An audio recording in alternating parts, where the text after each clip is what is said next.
आज मैं आपके साथ डिस्कस करने वाला हूँ असेंडिंग एंड डिसेंडिंग ट्रायंगल्स। तो इसका सक्सेस रेट रिलेटिवली बहुत ज्यादा हाई रहता है। चार्ट और कैंडलस्टिक पैटर्न्स में नंबर्स की कोई इंपॉर्टेंस नहीं होती। आई will be very Frank with you, मैं आपके सामने ये लाइव नहीं ढूंढ रहा हूँ क्योंकि ये स्टॉक्स ऑलरेडी मेरे रडार पे हैं। Consider trading as a full time business. ये आप शौक के लिए यहाँ पर नहीं आ रहे हैं।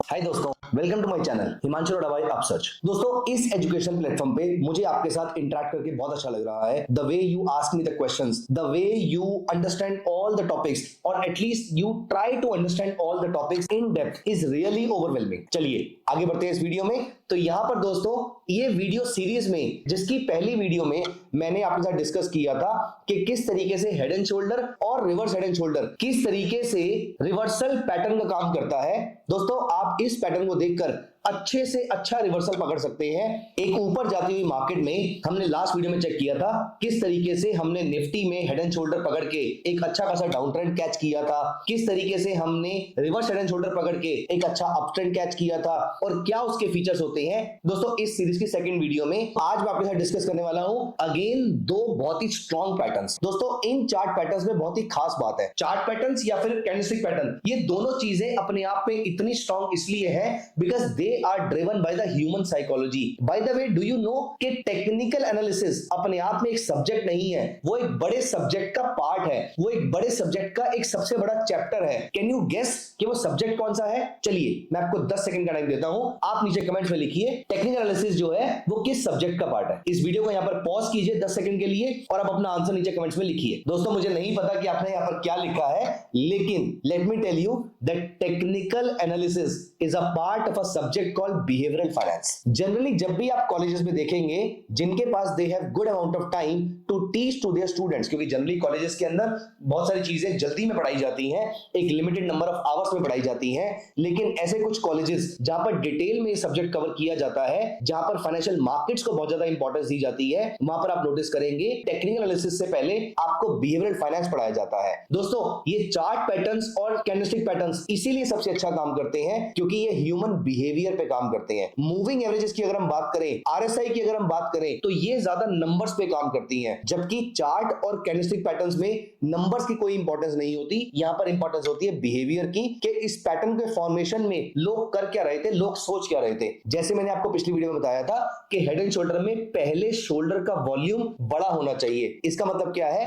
कि लोग पहले एक्टिवली पार्टिसिपेट कर रहे थे, अभी वो एक्टिवली पार्टिसिपेट नहीं कर रहे हैं, अभी वो धीरे धीरे डल होते जा रहे हैं। इसी का मतलब ये है कि ये मार्केट नीचे यहां से गिर सकती है। दोस्तों, इसी की सीक्वेंस में आज हम दो पैटर्न डिस्कस करने वाले हैं। ये भी बिहेवियरल फाइनेंस के एंगल से, उसके माइंडसेट से बहुत ही स्ट्रॉन्ग पैटर्न है। These are ascending and descending triangles. दोस्तों, ऑल्दो कोई भी पैटर्न 100% सक्सेसफुल नहीं होता, लेकिन असेंडिंग और डिसेंडिंग ट्रायंगल की दो खास बातें हैं। पहला तो इसका सक्सेस रेट रिलेटिवली बहुत ज्यादा हाई रहता है। क्यों? क्योंकि most of the ascending and descending triangle patterns they are seen as continuation pattern. मतलब एक अप ट्रेंड के बाद ये कंटिन्यूएशन में यहां पर बनता है और इसके बाद हमें एक नया अप ट्रेंड देखने को मिलता है, मतलब कंसोलिडेशन, मतलब एक्यूमुलेशन के फेज में ये पैटर्न बनता है। ठीक उस तरीके से डिसेंडिंग ट्रायंगल डिस्ट्रीब्यूशन के फेज में ये पैटर्न बनता है। ये इस पैटर्न को और ज्यादा इंपॉर्टेंस देता है। दूसरा, असेंडिंग और डिसेंडिंग ट्रायंगल की ये खास बात होती है कि ऑल्दो एज आई सेड कि कोई भी पैटर्न 100% सक्सेसफुल नहीं होता, लेकिन ये दोनों पैटर्न मल्टीपल टाइम फ्रेम पे काम करते हैं। ये दोनों पैटर्न की इंपॉर्टेंस सारे टाइम फ्रेम पे है, चाहे वो छोटा टाइम फ्रेम ले लीजिए, इंट्राडे, 1 आवर, 2 आवर, या 1 डे, 1 वीक या 1 मंथ, किसी भी टाइम फ्रेम पे आपको ये वाला पैटर्न बहुत अच्छे तरीके से काम करता दिखेगा। चलिए गाइस, बातें बहुत सारी हो गई हैं, आइए अब हम चलते हैं काम की बात पे। अब मैं आपको बताऊंगा कि असेंडिंग और डिसेंडिंग ट्रायंगल बनता कैसे है, क्या क्या प्री कंडीशंस होती हैं, अगर ऐसी प्री कंडीशंस आपको मिलती है तो यहां पर आपका टारगेट क्या होना चाहिए। अगेन आई वुड से सोशल मीडिया पे जितने भी वीडियोस फ्लोट होते हुए मैंने देखे हैं असेंडिंग और डिसेंडिंग ट्रायंगल के, मैं ये नहीं बोलूंगा कि वो गलत है, लेकिन उसमें बहुत बड़ी बड़ी इंफॉर्मेशन मिसिंग है। मैं कोशिश करूंगा कि ये सारी की सारी इंफॉर्मेशन मैं आपके साथ क्रक्स में आज की वीडियो में कवर कर पाऊं। इससे पहले कि हम इस कॉन्सेप्ट और स्ट्रेटजी के बारे में और सीखे, मैं आपको एक जरूरी बात बताता हूं। दोस्तों, YouTube के थ्रू आप ट्रेडिंग के कॉन्सेप्ट और स्ट्रेटजी तो सीख लेंगे, लेकिन सच में आपको प्रॉफिटेबल ट्रेडर बनना है तो आपको चाहिए लाइव मार्केट में प्रैक्टिस। लाइव मार्केट के एग्जांपल से आप जितना सीखेंगे उतना आपको और कोई चीज नहीं सिखा सकती है। दोस्तों, ऐसे ही सीरियस ट्रेडर्स के लिए बना है अपसर्च का स्विंग मेंटरशिप प्रोग्राम। इस प्रोग्राम में मैं आपको इक्विटी, एफएनओ और कमोडिटीज तीनों में ट्रेडिंग स्ट्रेटेजीज बनाना सिखाऊंगा। आप मार्केट को एनालाइज करके ट्रेड्स को इनिशिएट करना, इंस्ट्रूमेंट्स को सिलेक्ट करना, ये सब कुछ तो सीखेंगे, लेकिन सबसे ज्यादा इंपॉर्टेंट चीज है अपने ट्रेड्स को मैनेज करना। आप इस प्रोग्राम में अपने ट्रेड को इनिशिएट करने से लेकर, मैनेज करने से लेकर एग्जिट कैसे करना है, ये सारी की सारी चीजें अच्छे से लर्न कर पाएंगे, जिससे कि आपकी प्रॉफिटेबिलिटी इंप्रूव होगी। दोस्तों, कई लोग इस मेंटरशिप प्रोग्राम को ज्वाइन करके यहां से सीख के अपनी ट्रेडिंग को ट्रेमेंडसली इंप्रूव कर चुके हैं। तो गाइस, आज ही नेक्स्ट बैच के लिए एनरोल कीजिए, जिसका लिंक नीचे डिस्क्रिप्शन में दिया हुआ है। आइए यहां पर हम चलते हैं कोटक महिंद्रा के चार्ट पे। दोस्तों, पिछली बार तो जब मैंने कैंडलस्टिक पैटर्न की सीरीज कर रहा था तो मैंने आपको ये बताया था कि मैं आपके सामने लाइव ये सारी चीजें ढूंढ रहा हूं, लेकिन दोस्तों चार्ट पैटर्न्स में आई will be very Frank with you, मैं आपके सामने ये लाइव नहीं ढूंढ रहा हूं, क्योंकि ये स्टॉक्स ऑलरेडी मेरे रडार पे हैं। मैं इन स्टॉक्स को पिछले कुछ हफ्तों से या कुछ महीनों से ट्रैक कर रहा हूं। ये जब भी ब्रेकआउट देंगे, ये मुझे वहां से 5 से 10% के आसपास का अच्छा खासा मूव दे सकते हैं। इसीलिए ये स्टॉक्स मेरी रडार पे ऑलरेडी हैं और मैं ये रडार आपके सामने शेयर भी करूंगा कि ये आती कहां से है। लेकिन अभी के लिए पहले मैं आपको बताऊंगा कि असेंडिंग ट्रायंगल बनता कैसे है। तो यहां पर मैंने आपके सामने ओपन किया कोटक महिंद्रा बैंक का चार्ट, और कोटक महिंद्रा बैंक के चार्ट को अगर आप ध्यान से देखें तो ये स्टॉक बहुत लंबे पीरियड तक साइडवेज चल रहा है। दोस्तों, ये सबसे पहली प्री कंडीशन होती है स्टॉक को फाइंड आउट करने के लिए। जो स्टॉक लंबे पीरियड में साइडवेज चल रहा होगा उसमें असेंडिंग या डिसेंडिंग ट्रायंगल बनने के चांसेस ज्यादा होंगे। ये वीकली चार्ट पे साइडवेज चल रहा है, लेकिन यहां पर अगर हम 2 आवरली चार्ट पे आ जाएं तो 2 आवरली चार्ट पे आप नोटिस करेंगे ये असेंडिंग ट्रायंगल फॉर्म कर रहा है, जो कि शायद आपको अभी नहीं दिख रहा होगा। तो यहां पे सबसे पहले हम चलेंगे, रेक्टेंगल पैटर्न उठाएंगे। ये रेक्टेंगल को छोटा सा उठा के हमने यहां पर इसको इस तरीके से प्लेस कर दिया। मैं यहां पर ट्रेंड लाइन भी बना सकता था, लेकिन ट्रेंड लाइन के थ्रू कंफ्यूजन बढ़ती है, क्योंकि मार्केट कभी कभी ब्रेकआउट देती है और वो फेल्ड ब्रेकआउट होता है। हम इसको एनीवेज ब्रेकआउट नहीं मानते। मैंने इस पे एक स्पेशली वीडियो कर रखी है कि आपको ट्रेंड लाइन एग्जैक्टली कैसे क्लिक करनी होती है। सो यहां पर मैं इसी तरीके से ब्रीदर देता हूं मार्केट को, तो छोटा सा पतला सा मैं एक रेक्टेंगल बनाता हूं, और यहां पर इसी तरीके से मैं रोटेटेड रेक्टेंगल उठा रहा हूं। और यहां पर अगर आप नोटिस कीजिए तो आपको 3 पॉइंट्स इस जगह पे देखने को मिल रहे हैं। ये होता है ब्रीदर का फायदा कि एक पॉइंट, दूसरा पॉइंट, तीसरा पॉइंट जो मेरा अभी चल भी रहा है, ये मेरे उसी ब्रीदर से सपोर्ट ले रहा है। अब दोस्तों, यहां पे आपको अच्छे से असेंडिंग ट्रायंगल दिख रहा होगा। असेंडिंग ट्रायंगल बनता है ऊपर आपके सामने हॉरिजॉन्टल रेजिस्टेंस लाइन हो, लेकिन नीचे आपका सपोर्ट लाइन जो है वो अपवर्ड इंक्लाइंड हो। इसे हम असेंडिंग ट्रायंगल कहते हैं। अब जो चीज बहुत सारे लोग मिस कर जाते हैं वो ये है, पहली चीज जो मैंने आपको पिछली वीडियो में बताया था,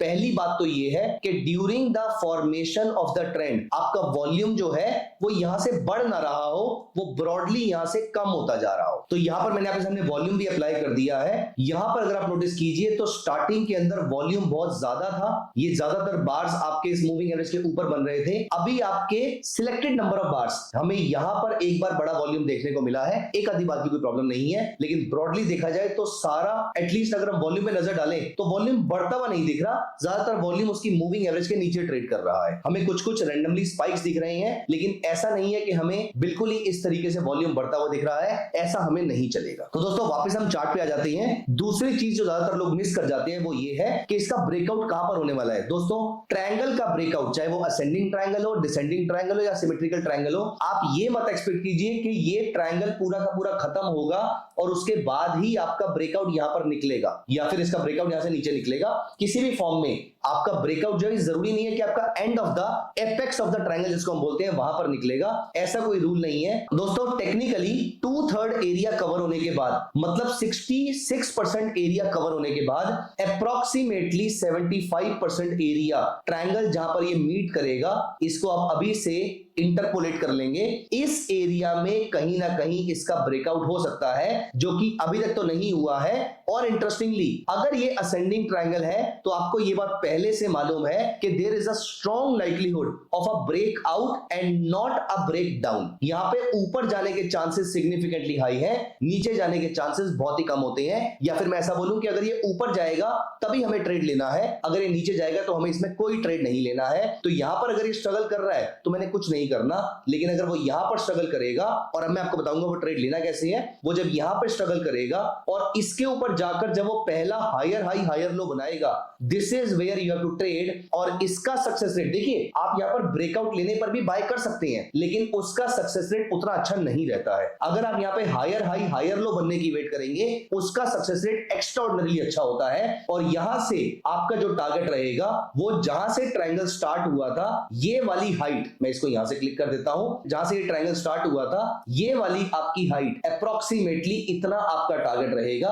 कहने का मतलब क्या है, अगर ये स्टॉक अप्रोक्सीमेटली 1830 के आसपास भी, अगर मुझे यहां पे बाय सिग्नल 1830 के आसपास भी, सो हमें एक बात मालूम है कि इस एरिया से इस एरिया के बीच में कहीं पर ब्रेकआउट आना है और यहां पर इतना आपका टारगेट रहेगा। सो अगर ये इससे ऊपर, यहां देखिए, अगर ये इस लेवल से ऊपर हायर हाई हायर लो बनाता है, अगर ये यहां पर भी बनाता है, तो अप्रोक्सीमेटली 1830 से आपका बाय सिग्नल बनेगा जो 1930 के आसपास तक जा सकता है। ये 2 आवरली चार्ट है, मतलब हम स्विंग ट्रेड देख रहे हैं। स्विंग ट्रेड में भी कम से कम 5.5% के आसपास का प्रॉफिट आ रहा है 2 आवरली चार्ट पे। सोचिए डेली चार्ट पे बनेगा तो कितने बड़े बड़े प्रॉफिट्स आएंगे, जो मैंने आपको बताया था कि 5 से 10% के आसपास के रिटर्न्स आप एक्सपेक्ट कर सकते हैं। तो ये कोटक महिंद्रा बैंक में असेंडिंग ट्रायंगल है। मैंने असेंडिंग ट्रायंगल को लेकर कुछ इंपॉर्टेंट चीजें डिस्कस करी है, पहले मैं वो रिकैप कर देता हूं। पहला, असेंडिंग ट्रायंगल की फॉर्मेशन में वॉल्यूम आने वाले दिनों में बढ़ना नहीं चाहिए। वॉल्यूम कम हो तो बहुत अच्छी बात है, वॉल्यूम फ्लैट रहे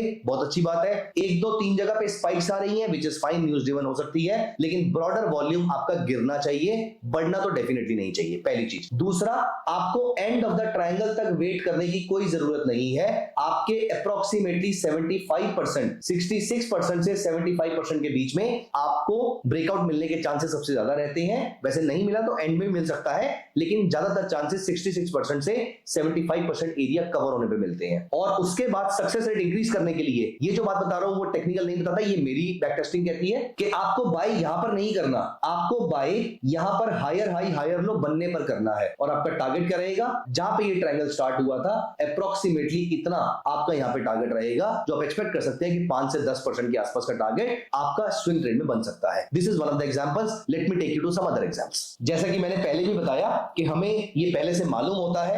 यहां पर अगर आप नोटिस कीजिए तो आईसीआईसीआई बैंक में 2 आवरली चार्ट पे आपने नोटिस किया, मैंने ये चार्ट लगाया तो ऑटोमेटिकली मुझे ये असेंडिंग ट्रायंगल बना बनाया मिला है। रीजन भी कि ये ऑलरेडी मेरे रडार पे है। यहां पर मैं इसको एक्चुअली में जो बनाता हूं वो इस तरीके से बनाऊंगा। यहां पर आप नोटिस कीजिए, इस एरिया में आपका मार्केट ब्रॉडर रेजिस्टेंस ले रहा है, और अगर मैं रोटेटेड रेक्टेंगल उठाऊं तो यहां पे अगर आप नोटिस कीजिए तो इस एरिया में मार्केट सपोर्ट ले रहा है। This is the ascending triangle. यहां पर अप्रोक्सीमेटली अगर हम इन दोनों लाइंस को एक्सटेंड कर दें, क्योंकि यहां पर हम एक्सटेंड कर सकते हैं, इस एरिया में ये इसका एपेक्स है। अब यहां से स्टार्ट होकर आप नोटिस कीजिए, यहां से यहां तक जाने पर ये 395 बार्स है, तो ब्रॉडली हम 400 बार मान लेते हैं इसको। 400 का 75% 300 बार्स। सो आपका ब्रॉडली इससे पहले आपका ये ब्रेकआउट आएगा, इसके चांसेस बहुत ज्यादा है। अब आप दोनों चीजों को रिलेट करके देखिए, कोटक बैंक, आईसीआईसीआई बैंक, दोनों ही आपके बैंकिंग सेक्टर के स्टॉक जो अप्रोक्सीमेटली यहां से यहां तक के बीच में इसने आपको ब्रेकआउट देना है। अब अगर ये स्टॉक इस लेवल के ऊपर जाकर हायर हाई हायर लो देता है तो मेरा टारगेट क्या रहेगा, तो मेरा टारगेट भी बहुत सिंपल है, यहां पर अप्रोक्सीमेटली इतना मेरा टारगेट रहेगा। हम इसको थोड़ा सा ऐसे कर देते हैं, तो यहां पर आप नोटिस करेंगे अप्रोक्सीमेटली 10% के आसपास का टारगेट है। तो पिछले वाले स्टॉक में 5.5% था, इस वाले स्टॉक में 10% है। एज आई डिस्कस अर्लियर कि 5 से 10% के आसपास के आपके टारगेट्स रहते हैं। अब यहां पर हम डिसेंडिंग ट्रायंगल भी देख लेते हैं। एग्जैक्टली ऑपोजिट होता है। कैसा बनता है, आपका रेजिस्टेंस जो है वो डाउनवर्ड स्लोपिंग होता है और जो आपका सपोर्ट होता है वो हॉरिजॉन्टल होता है। तो इस तरीके से मार्केट ऊपर से रेजिस्टेंस लेते लेते आ रही होती है, और इस लेवल के नीचे अगेन 75% वाला रूल बना रहेगा। इसके अंदर वॉल्यूम कम होना चाहिए, और यहां से जब मार्केट लोअर लो लोअर हाई बनाती है तो अप्रोक्सीमेटली इतना हमारा नीचे का टारगेट रहता है, यहां तक का।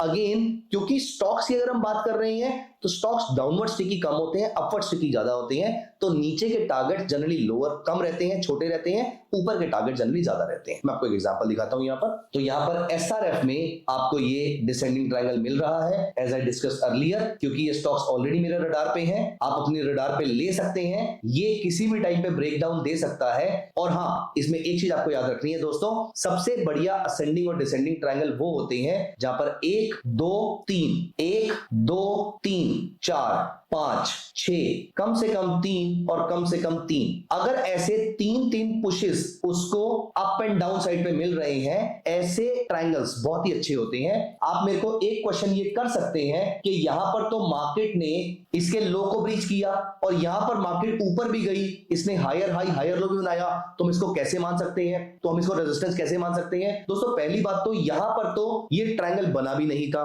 ट्रायंगल के लिए हमें 3 एरिया चाहिए थे। यहां पर जाकर तो हमें समझ में आया होगा कि भाई ये ट्रायंगल बन रहा है, इससे पहले तो वो ट्रायंगल बना भी नहीं होगा, इसलिए इसको इग्नोर कर देते हैं। दूसरा, ये वाली बात यहां के लिए भी फिट होती है, and anyways it was just a spike. और अगर आप इसमें डेट देखें नीचे तो वो 4 जून है, इलेक्शन, बजट, यूएस के इलेक्शन, इन सारी डेट्स को हम लीवे देते हैं कि इस दिन मार्केट टेक्निकल फॉलो नहीं करेगी, इस दिन इमोशंस काम कर रहे होंगे, इस दिन मार्केट हैफजर्ड मूव कर रही होगी, रैंडम मूव कर रही होगी। तो दोस्तों यहां पर अब ये एसआरएफ जो है, अगर ये यहां पर डाउन साइड पे अगर ब्रेकआउट देता है, I would say breakdown देता है, तो यहां पर इस लेवल के नीचे मुझे जब लोअर लो लोअर हाई मिलेगा तो मैं इतने टारगेट के लिए, जो कि एक्चुअली में बहुत ही बड़ा टारगेट है, अप्रोक्सीमेटली 20% के आसपास का टारगेट है, as I told you earlier के स्टॉक में इतने लंबा वेट नहीं करते हैं, तो यहां पर ये प्रोडक्ट जो है अगर इस लेवल के नीचे ब्रेक करता है तो इसका टारगेट अनफॉर्चुनेटली 1600 के आसपास का रहता है, which will not be very good for the investors of SRF, because I have seen that a lot of delivery quantity was taken in SRF a few months ago. खैर anyways charts तो यही कह रहे हैं कि अगर इसके नीचे ब्रेकडाउन देता है, अगर ब्रेकडाउन देता है तो ये हमारा टारगेट है। दोस्तों आपको मैंने बताया था पिछली वीडियो में कि टॉप स्टॉक रिसर्च वेबसाइट पे जाके आप ऐसे स्क्रीनर्स ढूंढ सकते हैं, जैसे कि आज मैं यहाँ पर उसको हिंट भी दे देता हूं। आप यहाँ पर टॉप स्टॉक रिसर्च पे जाइए और आप ऊपर सिंपल टाइप कर लीजिए for example descending triangle breakdown या ब्रेकआउट, और यहां पर आपके सामने वो सारे स्टॉक्स आ जाएंगे। तो यहां पर आपको स्टॉक्स भी मिल जाएंगे और यहां पर आपको ये भी पता लग जाएगा कि आपने इसको ट्रेड कैसे करना है। बट प्लीज मेक श्योर कि जो कंडीशन मैंने मेंशन करी है वो सारी कंडीशंस फुलफिल होनी चाहिए, अदरवाइज इन पैटर्न्स का कोई रेलेवेंस नहीं है, कोई बेनिफिट नहीं है। तो दोस्तों आई होप आपको पूरी की पूरी स्ट्रेटेजी समझ में आई होगी, पूरा का पूरा पैटर्न समझ में आया होगा, और किस तरीके से मैं स्टॉक्स को अपने रडार पे रखता हूं ये पूरा कॉन्सेप्ट समझ में आया होगा। आप अपनी मल्टीपल वॉच लिस्ट क्रिएट कर लीजिए या एक ट्रेडिंग जर्नल में ऐसे स्टॉक्स को लिख के रखते रहिए कि कौन से स्टॉक्स में आने वाले दिनों में आपको ट्रेड मिल सकता है। दोस्तों consider trading as a full time business, ये आप शौक के लिए यहां पर नहीं आ रहे हैं, अदरवाइज अगर आप शौक के पॉइंट ऑफ व्यू से आ रहे हैं तो every person who comes to fulfil their शौक विल ऑलवेज लूज मनी। आपको इसको बिजनेस की तरह देखना है, ये मजा देने की कोई मशीन नहीं है, इसीलिए अपने होमवर्क को प्रॉपर कीजिएगा। चलिए दोस्तों यहां पर आगे बढ़ते हैं। वैसे इसके स्क्रीनर्स को एग्जैक्टली कैसे बनाया जाता है और किस किस कमोडिटी में, किस किस प्रोडक्ट में इन स्ट्रेटजीज के टारगेट्स क्या रहते हैं, ये सारी चीजें मैं डिटेल में कवर करता हूं अपने स्विंग मेंटरशिप प्रोग्राम में। इसकी डिटेल्स नीचे डिस्क्रिप्शन में दी हुई हैं, आप एक बार उसको जाके क्लिक कीजिए, देखिए उसके कोर्स को, उसके मॉड्यूल्स को चेक कीजिए। I am very sure you will be impressed with the kind of depth that we are going to cover there. Not just this, we form a community in this swing mentorship programme, जहां पर हम सभी लोग आपस में एक दूसरे से बात करके अपने ट्रेड्स को डिस्कस कर सकते हैं और हम सभी एक दूसरे को रेक्टिफाई कर सकते हैं। इट इज जस्ट दैट हम सभी लोग दूर दूर बैठे हुए हैं, लेकिन हम सब लोग साथ बैठ के ट्रेडिंग कर रहे हैं, तो वर्चुअली हम सब लोग साथ बैठ के यहाँ पे ट्रेडिंग करते हैं। चलिए guys, thank you so much. कैसा लगा आपको पूरा का पूरा वीडियो मुझे कमेंट्स में जरूर बताइएगा। क्या आपका कोई डाउट है इस स्ट्रेटजी को लेकर, कमेंट्स में बताइए, I will be happy answering that. Thank you so much guys, bye bye, take care of yourself.